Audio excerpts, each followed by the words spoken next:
क्या नाम है? मॉडिफिकेशन ऑफ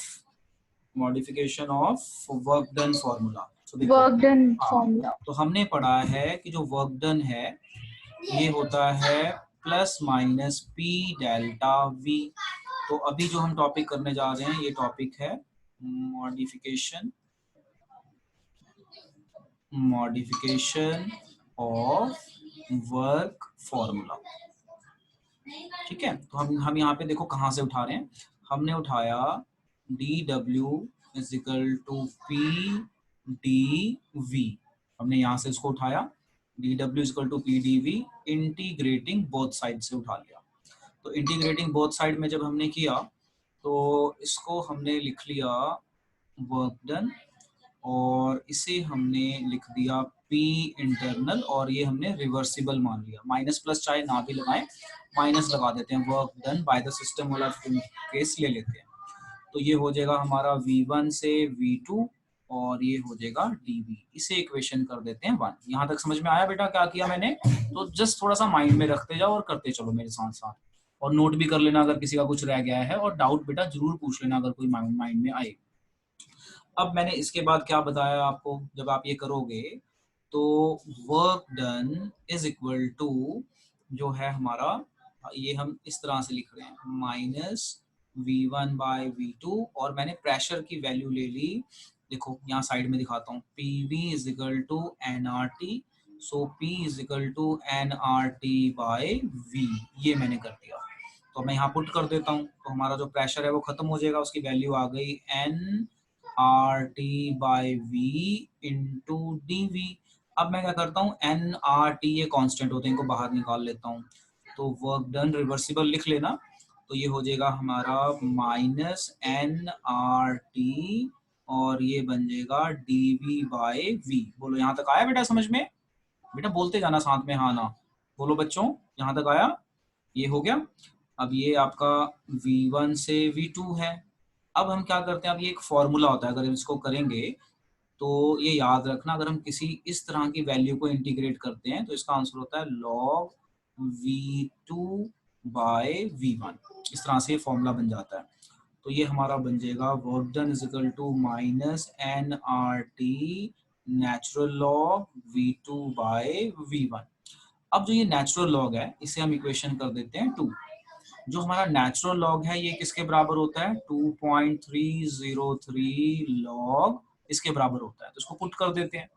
तो ये हो जाएगा हमारा work done is equal to minus NRT, natural log बन जाएगा 2.303 log V2 by V1, final volume by initial volume. इसको आगे ले आओ, तो minus 2.303 NRT log V2 by V1। ये हमारा वर्क डन का एक नया फॉर्मूला आ गया। तो मैंने यहाँ पे अलग से आपको एक बार डिराइव करके भी दिखा दिया। सो अब आप इसे नोट कर लीजिए। अब हम अपने अगले टॉपिक पे चलते हैं। तो हमारा अगला टॉपिक आता है फर्स्ट लॉ ऑफ थर्मोडायनेमिक्स। अब हम इसे करते हैं, क्या कहता है फर्स्ट लॉ ऑफ थर्मोडायनेमिक्स, और फिर आगे चलते हैं। अब न्यूमेरिकल्स वगैरह जितने भी हैं वो ध्यान से कर लेना, इस चैप्टर में बहुत न्यूमेरिकल, बहुत डेरिवेशंस बनती हैं। अब देखो फर्स्ट लॉ ऑफ थर्मोडायनेमिक्स ना ऑलरेडी आपको पता है, जैसे आपको पता है energy can neither be created nor destroyed, तो ये फर्स्ट लॉ ऑफ थर्मोडायनेमिक्स ही है। तो लिखो कॉपी में कि फर्स्ट लॉ ऑफ थर्मोडायनेमिक्स क्या कहता है। First law of thermodynamics states that energy can neither be created nor destroyed but can be converted from one form to another form. इसे कहते हैं फर्स्ट लॉ ऑफ थर्मोडायनेमिक्स। तो हमारा जो first law of thermodynamics है क्या कहता है, energy can neither be created nor destroyed, it is always conserved. और ये जहाँ पे हम इसकी डेरिवेशन करने वाले हैं, हम इसका इंटरनल एनर्जी का रेफरेंस लेके करेंगे। अब जो हमारा इसका मैथमेटिकल एक्सप्रेशन है वो ये है, delta E is equal to Q plus W, या फिर डेल्टा यू कहते हो, आपकी बुक में डेल्टा यू लिखा हुआ है। Delta U is equal to Q plus W. Delta E और डेल्टा यू का मतलब है change in internal energy, Q का मतलब है हीट एब्जॉर्ब यहाँ पे इस पर्टिकुलर कंडीशन में, और W का मतलब है work done on the system. पहले इतना नोट करो, फिर मैं इसकी डेरिवेशन करवाता हूँ। लो जी, now we are going to learn derivation of first law of thermodynamics. तो देखो कैसे करना है डिराइव, जब मान लो पेपर में आ जाए कैसे करना है, या आप अभी समझ रहे हो तो कैसे लिखना है। सबसे पहले आप ये डायग्राम बनाएंगे। डायग्राम बना के इसमें आप U1 को लिखेंगे इंटरनल एनर्जी। जैसे मान लो ये एक सिस्टम है, हमने एक डायग्राम बनाई, ये एक सिस्टम है, इस सिस्टम की कुछ एनर्जी होगी, उसे हमने मान लिया U1। फिर साथ में हम एक थ्योरी लिखेंगे। थ्योरी में इस तरह से लिखेंगे, consider a system having internal energy U1, यानी कोई भी सिस्टम है तो उसकी इंटरनल एनर्जी U1 होगी, मान लेते हैं। कहता है एंड हीट इज गिवन, और हमने इसको हीट दिया, तो हीट दिया तो प्लस क्यू हो गया साथ में। And suppose some work is done on the system, ऐसा करने से हम सपोज कर लेते हैं कुछ वर्क डन हुआ, तो ये भी ऐड हो गया।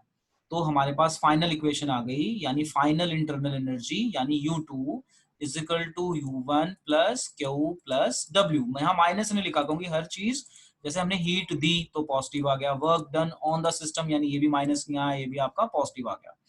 अब एक बार दोबारा समझ लो मैं क्या कह रहा हूँ। डायग्राम बनेगी, डायग्राम बना के ऐसे लिखेंगे कि मान लेते हैं एक सिस्टम है, उसकी इंटरनल एनर्जी U1 है, हमने सिस्टम को हीट दी और कुछ वर्क डन हो गया सिस्टम पे, वर्क डन सिस्टम पे हो गया ऑन द सिस्टम, यानी एनर्जी बढ़ रही है।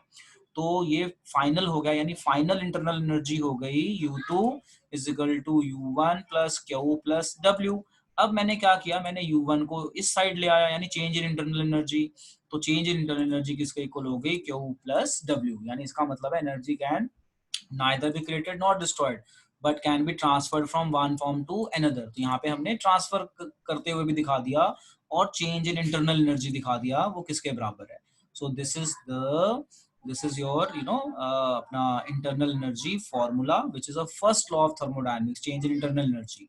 और मैंने आपको पीछे बताया था इंटरनल एनर्जी के केस में वॉल्यूम हमारा कांस्टेंट रहता है, क्योंकि हमने जो भी सिस्टम लिया है उस सिस्टम का वॉल्यूम कांस्टेंट रहने वाला सिस्टम का। तो इंटरनल एनर्जी का जब भी केस आएगा तो हमने वॉल्यूम कांस्टेंट रखना है। तो इसे बेटा आप नोट कर लीजिए, आपको करवाऊंगा एक न्यूमेरिकल। तो न्यूमेरिकल देखो कैसे करवा रखा है मैंने यहाँ पे 3 न्यूमेरिकल होमवर्क में है, आपको वीडियो पहुंचेगी आपके पास, तो वहां से आप इसको सॉल्व कर लेना। एक न्यूमेरिकल मैंने सॉल्व करवाया हुआ है और एक कुछ इंपॉर्टेंट नोट बनाया हुआ है। सो देखो सबसे पहला न्यूमेरिकल समझते हैं। In a process 701 joule of heat absorb, यानी Q701 प्लस या माइनस, क्यों लगाया मैंने प्लस यहाँ पे, देखो क्वेश्चन कह रहा है in a process heat is absorb, क्यों लगाया मैंने प्लस यहाँ पे, बताओ बेटा एनीवन, क्यों लगाया, हीट को मैंने प्लस लिखा है, हीट अप्लाई हुई है सिस्टम हीट पे, एब्जॉर्ब हुई है यानी एनर्जी बढ़ी है, यानी हीट बढ़ी है, बढ़ना पॉजिटिव घटना नेगेटिव। इसी तरह से work done on the system positive, work done by the system negative. मतलब कहीं पे भी पढ़ के ये लगे ना एनर्जी कम हो रही है यानी नेगेटिव, एनर्जी बढ़ रही है पॉजिटिव। तो देखो कह रहा है in a process 701 joule of heat is absorbed, यानी पॉजिटिव हो गया, and 394 joule of work is done, done negative या positive, work is done by the system, मतलब एक्सपैंड हुआ है। क्या होगा, नेगेटिव पॉजिटिव, जल्दी बोलो। What is the change in internal energy, यानी डेल्टा यू निकालो। तो हमारे पास डेल्टा यू का फॉर्मूला है Q plus W, change in internal energy ही होता है ना, delta U is equal to Q plus W. Q की वैल्यू प्लस 701 है, वर्क डन की माइनस है, हमने इसमें पुट किया और इसको हमने सॉल्व कर लिया। चलो इसे नोट कर लो बेटा जल्दी, समझा रहा हूँ, समझो आप एक बार दोबारा। टॉपिक है हमारा फ्री एक्सपेंशन। तो फ्री एक्सपेंशन का मतलब होता है expansion of gas in vacuum, मतलब वहां पे कोई प्रेशर नहीं है, वैक्यूम में कोई गैस है तो वहां पे आपको कोई प्रेशर नहीं लगने वाला एक्सटर्नल, यानी external pressure zero, called free expansion. No work is done during free expansion of ideal gas whether the process is reversible or irreversible। So ये जो पॉइंट है ये बहुत इंपॉर्टेंट पॉइंट है, इसे आप अपने ब्रेन में डाल लीजिए। कई बार हम क्वेश्चन करते हैं तो क्वेश्चन में ये वर्ड लिखा होता है कि गैस अंडर फ्री एक्सपेंशन है, कि ये वैल्यू बताओ सॉल्व करके। तो जैसे ही उसने फ्री एक्सपेंशन बोला तो आपके माइंड में एक ही चीज आनी चाहिए कि एक्सटर्नल प्रेशर जीरो रहेगा, एक्सटर्नल प्रेशर जीरो रहेगा, चाहे गैस रिवर्सिबल हो या आपकी इरिवर्सिबल हो। So this is very important point. अब यहाँ पे आपको 3 क्वेश्चन दिख रहे हैं बिल्कुल इसी फॉर्मेट पे जो मैंने यहाँ पे कराए हैं। These 3 questions are the part of your homework. तो आपको वीडियो जब पहुंच जाएगी तो आप वहां से इसे सॉल्व कर लेना।